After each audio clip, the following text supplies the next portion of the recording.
Capítulo 3, seção 4.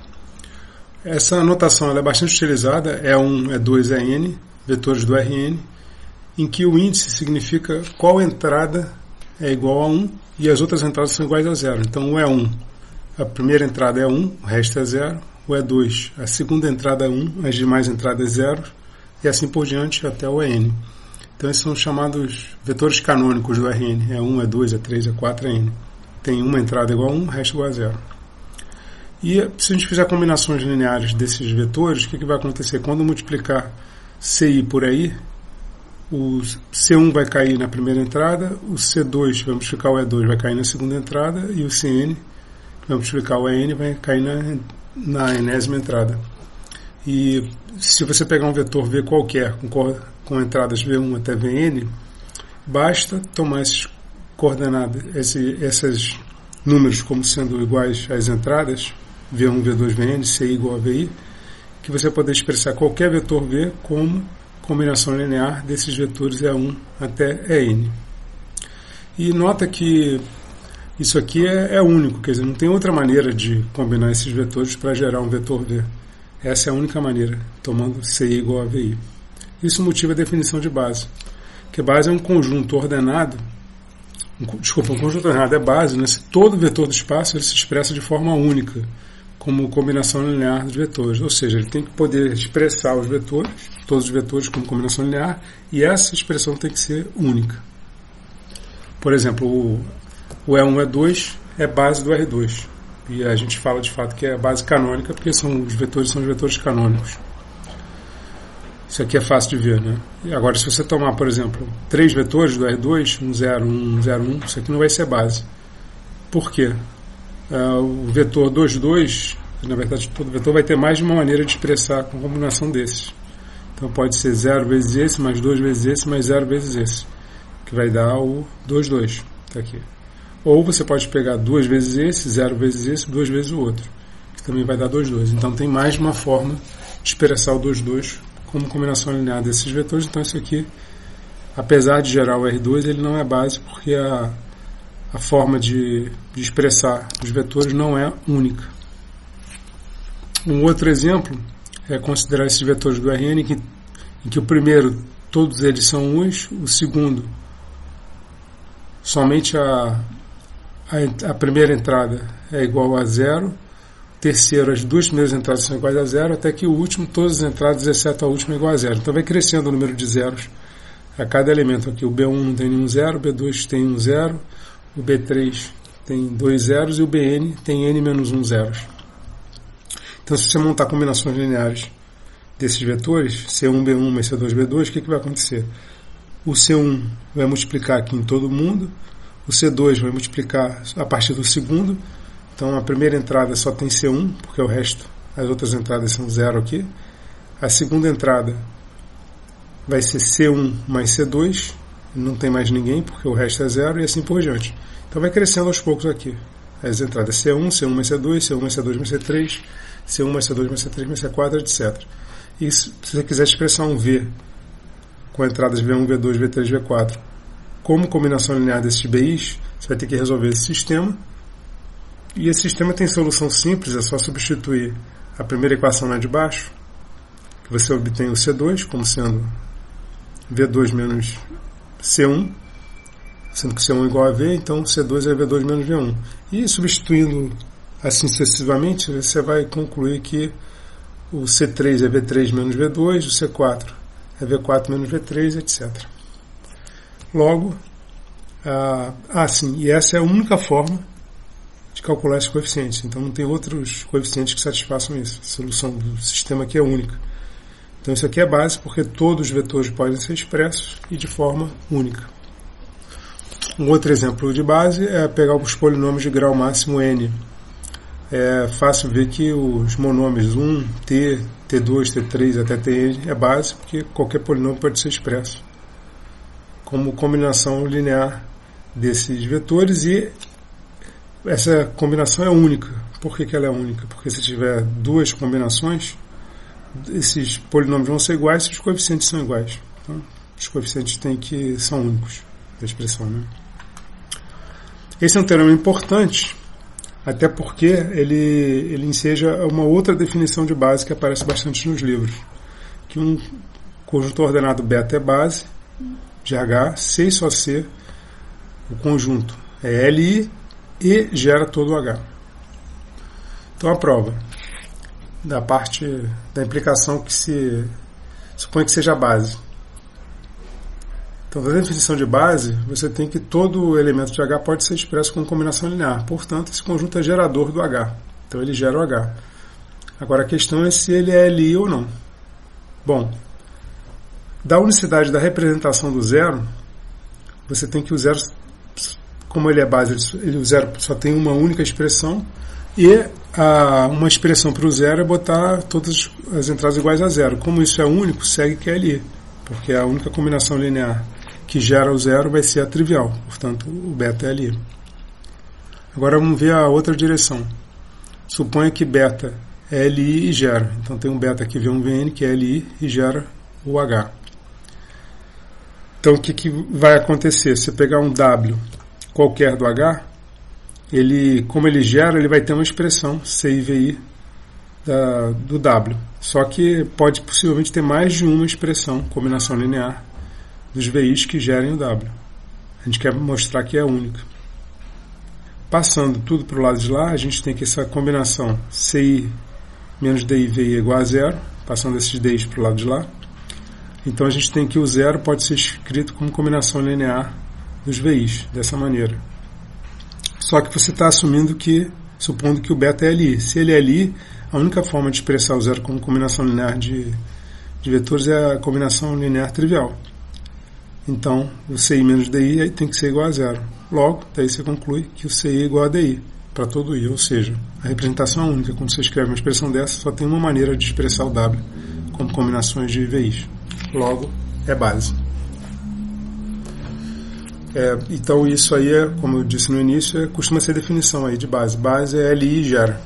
Então o conjunto de vetores Li e gera é base, ou é base se existe uma única forma de expressar o vetor através daqueles elementos, para todo vetor. Essa definição de base enseja a definição de coordenadas do vetor numa base. Então, fixado uma base beta, dado um vetor V, existe uma expressão única para exprimir ele. Então, esses CIs estão determinados a partir da base beta, você tem os CIs, e esses CIs são chamadas coordenadas do vetor V na base beta. E a gente denota dessa maneira, com uma matriz coluna, em que diz que o vetor V na base beta possui as seguintes coordenadas. Aí apresenta uma matriz de uma coluna com as coordenadas C1, C2 e Cn. Aí isso suscita algumas perguntas. As coordenadas do vetor V numa base são únicas? Bom, a gente já falou que a expressão aqui é única, logo as coordenadas são únicas numa base, de fato. E as coordenadas do mesmo vetor V são iguais numa base beta e numa base gama? Se você variar a base, o mesmo vetor vai possuir coordenadas iguais ou diferentes? A resposta, de forma geral, para isso é não. Se você variar a base, possivelmente as coordenadas vão variar. De forma geral, vão variar. Então, essa expressão ela depende da base, as coordenadas. A gente vai ver um exemplo geométrico na sequência. Dessa forma, a gente denota por epsilon a base canônica, que é formada pelos vetores E1, E2 e N, que a gente já apresentou antes, aqueles que são todos zeros, exceto uma entrada que é igual a 1.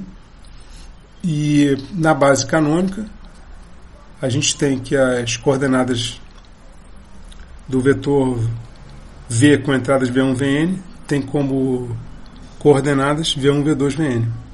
Então, tem essa expressão direta aqui, né? Dada as entradas, quais são as coordenadas na canônica. São iguais, né?